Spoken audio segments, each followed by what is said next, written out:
Viewers and gamers, and I'm back, and it's just me today. Trouble's upstairs playing on the PS2, so it's going to be nice and quiet, calm, peaceful, no interruptions, no abuse. It's going to be a nice civilised podcast. Well, not podcast, video, you know what I mean. Anyway, to the pickups. First of all, non-gaming accessories. I have a device that I only picked up for 99p. It was from Cash Converters. I've seen these before and I was in two minds whether or not to bother getting any. And I thought, well, when I saw it for 99p, I might as well have it. And it is a steering wheel add-on to the PS3. Now, you may say this is a licensed product made by 4Gamers for PS3. You may say, well, it's a bit pointless, this device is, because it doesn't really do anything. It's just like a steering wheel that goes onto your normal PS3 controller. And it is a little bit pointless. However, I do find that actually the material is like a rubberized plastic and it's extremely comfortable. And sometimes I find that even if you're not using the, a 6-axis part of a controller to steer, I find that when I'm sort of steering a little bit, I do turn my hands a little bit to the left and a little to the right, even if I'm just using a normal controller. And if you're doing that with this little device, it feels a bit more comfortable. So it almost feels a tiny bit like a steering wheel, tiny bit. But it's, as I say, it's actually very comfortable. And for 99p, I think it's actually worth it. I'm surprised by the build quality and how comfortable it is. I just thought it was going to be a useless piece of took really, but it's not bad actually. So if you see one of these for dirt cheap, I've got one of these, a special Drive Club one of these for PS4. But if you see one of these for PS3 or PS4, they're not bad. If you see one for dirt cheap, I would say pick it up. Okay, other non-gaming bits. Still made by 4Gamers. This is brand new.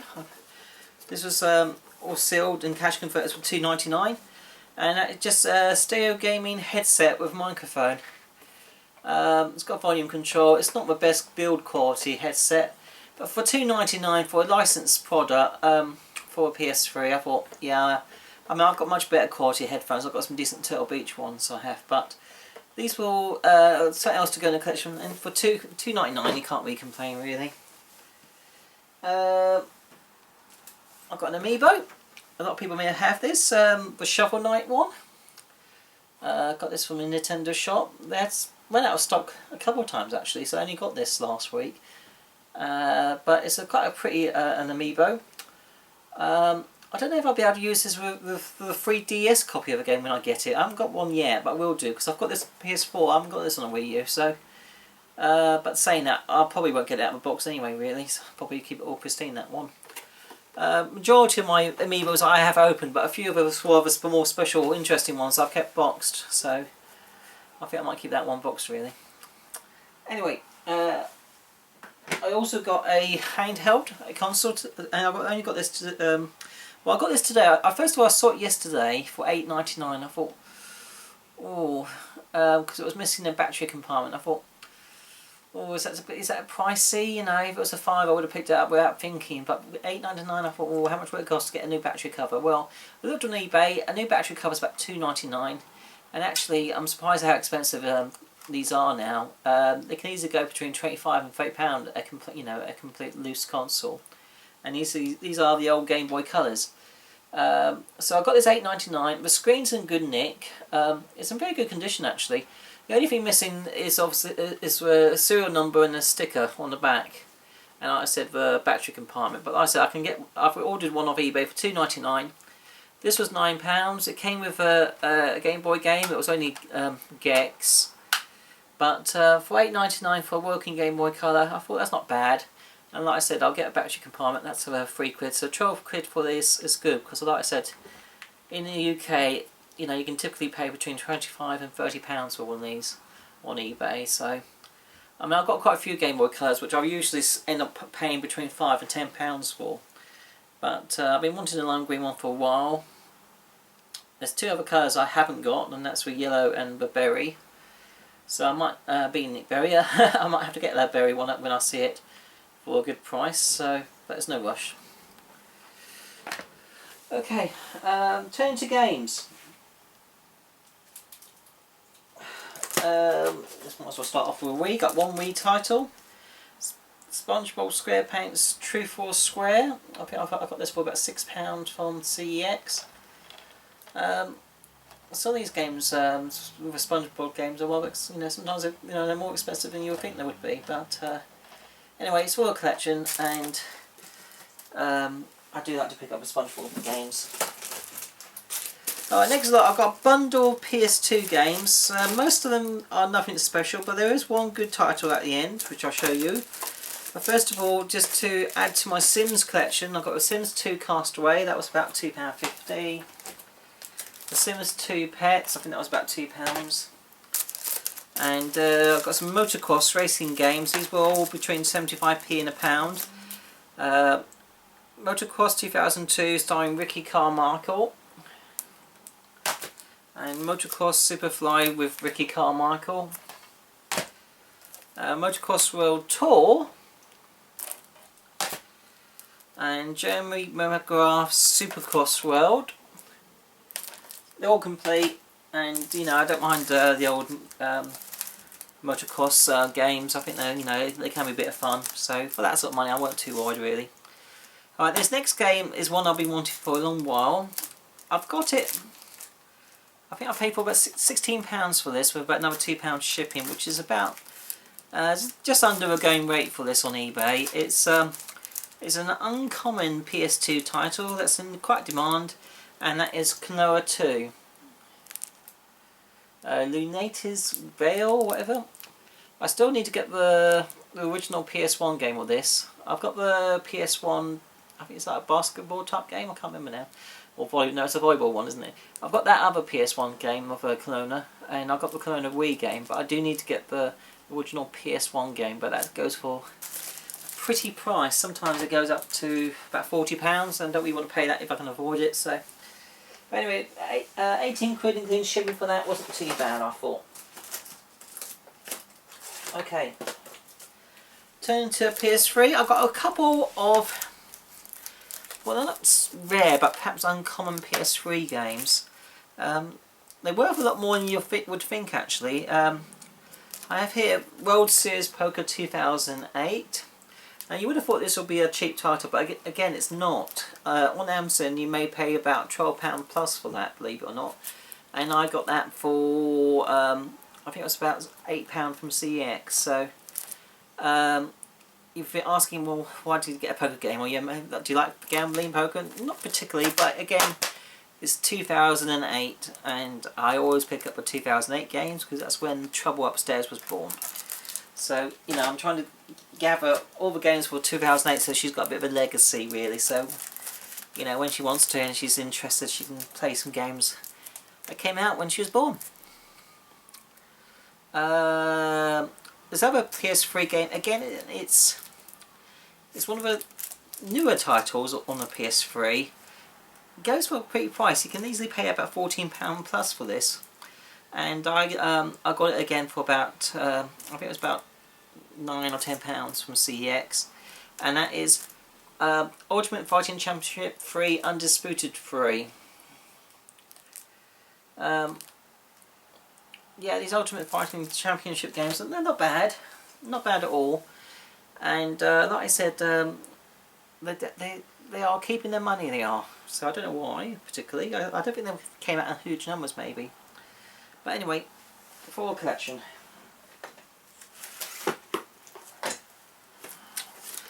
Got some 360 games, new and sealed from Sainsbury's. Rabbids Invasion, the interactive TV show, that was £6.99. Again, a good price for that. Got to get my Rayman and Rabbids fix. And the next one is a dancing game for the Xbox 360 using the Kinect, and a lot of the dancing games aren't too bad. And I got this one because I actually like some of the songs on it. They've got Lady Gaga and LaRue and Daft Punk and a few other good bands, really. And it's not the most common dance game I've seen around, but it's not that expensive either. I got this for about £4, and that's from CX, and that's Dance Paradise. The dancing games using a Kinect do actually work whereas most of the games using the Kinect, it's a bit hit and miss really, isn't it? You know, 90% response rate some games, some are even less than that, and you know, I think anyone with a bit of common sense, and I don't know why Microsoft ignored it, we should know that if people are going to enjoy games, they want 100% response rate reliability. That's what we get with controllers with buttons, and we expect the same with any other type of controller really, because if you don't get it, you get frustrated, and you get frustrated, you don't enjoy it, and you know, it's it's not going to work in the long run, is it? Anyway, moving on to the last 360 game. I've got this on the PS3. It is a collector's edition. It comes with quite a few goodies actually. I think it comes with a CD soundtrack and a couple of posters and things, and an art book I think. And that is a collector's edition to Painkiller Hell and Damnation. Produced, or developed I think by Nordic Games, and published by Nordic Games I think, using the Unreal Engine. It's got very good reviews. I've not got around to playing this yet, but I believe the original Painkiller game I think came out on the Xbox, I think, if I'm right. And there was this one which is like a sort of updated version of that original I think. So it's got two classic games, the original Painkiller and also Painkiller Battle Out of Hell. So it's two games in one in effect it is. So yeah, happy to have that. CEX, £5.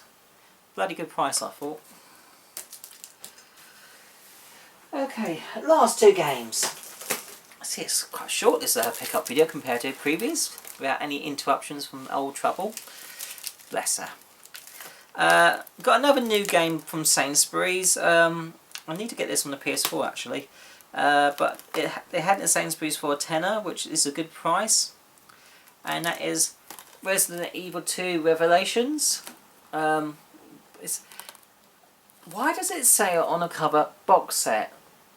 I just don't get it, because there's no box apart from the standalone case, and it's the same on the PS4 version. If anyone got the answer to that, I'll be quite impressed really. But anyway, yeah, I want to get that on the PS4 because I don't usually play games on the PS4. But with Resident Evil, I do get multi-platforms. I just do. It's being a big fan, I just get them in whatever format they came out in. So, bit of a collector on that side. So yeah. I guess that begs on to a question to any of you guys. Is there any particular games or genres that you're happy to collect multi-platforms for? You know, so the Xbox versions, you know, PlayStation, Nintendo versions. Is there any sort of genres that you definitely collect all formats for? If not, you probably just got a brain, so brain not like me. Rather keep hold of your money, sensible person. But anyway, being a collector, you know, we're a bit nutty, aren't we, as some of us collectors, and it's a bit pointless, I suppose, having the same game in different formats. But I don't know. We just like to be have complete sets, I suppose. I don't know. Anyway, moving on to the last game. You may have guessed it from the background. This is the second time I've owned this game. The first time was about 7 years ago. I bought it. I naively thought, first of all, I wasn't too sure if it was complete because it came in a double CD box and there was only one disc. And but I soon realised actually, you know, it was complete. It was just one of the strange phenomena you get with some of the UK PlayStation titles, that they came out in the double CD case, even though it was only a single disc sometimes. So why they did that, again, I don't know. Maybe they thought it might justify the extra cost of buying it, and if people think they come in the big box, I don't know. But anyway, yeah, so it came with one disc, as it should do, complete with manual, and I bought it for about £25. £25, 25p, yes, 25p from CX. Played it, I didn't think it was very good. Compared to other games like Destruction Derby and so forth, I thought it was a bit basic. But then it was PlayStation, so perhaps I was expecting a bit too much. But, so I just sold it off really. I sold it off to someone in Australia for £16 plus another £9 shipping, so, excuse me, I thought I did a good deal on that. However, this game has since shot up in price in the UK.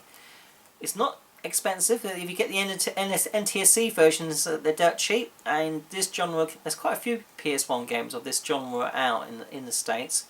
We only got 2, and that is this one, the original Twisted Metal and Twisted Metal World Tour. Now these are very expensive in the UK. I think they're just sought out by collectors, and so there's not many that you know get shown on the market. I think this one I managed to get all complete, pristine, £24 delivered, which, believe it or not, is actually a good price, because sometimes you can pay for well above 30 quid for this game. The second game, Twisted Metal World Tour, I've got just a standalone case because I bought that for a £5 because I thought that was a good price for that. But to get that complete, you're looking at above £40. And so I'm hoping just to get the disc and the manual and the disc for that on their own if I can, to complete that particular game. But these Twisted Metal games on the PS1 in Europe and the UK are very, very expensive. But like I said, in the States they're not. So you're probably thinking, oh yeah, I've seen that in Goodwill for about $5 or something, you might say, or something, I don't know. But in the UK, they're very expensive. So you may ask, well, why have I picked it up again after having sold it and so forth if they're so expensive? And I guess I've realised that Twisted Metal is an important part of the PlayStation history, even though it obviously came out on other consoles too. But and so I think, you know, if you've got a PlayStation collection, you've got to have the old Twisted Metal titles, even though they're not particularly fantastic games compared to others like Destruction Derby and so forth. So, you know, that's what I've done. You know, I thought I want to pick it up, and they're not going to get any cheaper, so I thought I'd bite a bullet and pay £24 for that one, which, like I said, you know, it's not too a terrible a deal on that really. But I still got to get the second game. Okay guys, that's me waffling on for long enough. That's it. No interruptions as usual, but hopefully you still found the video without my guest star. I hope you found it okay. Please thumbs up if you like, leave comments. I always like people leaving comments, and for any of the new subscribers to my channel, welcome. Much appreciated. Leave us a comment and I'll check your channel out. I always do that. I always check out comments on people who leave comments. Always check out channels and people who leave comments to me. If you've got channels and you've got videos and so forth, I'm always happy to check out your channels and so forth. So return a favour, I always believe, you know. Well, anyway guys, take care, and I'm signing off. Bye!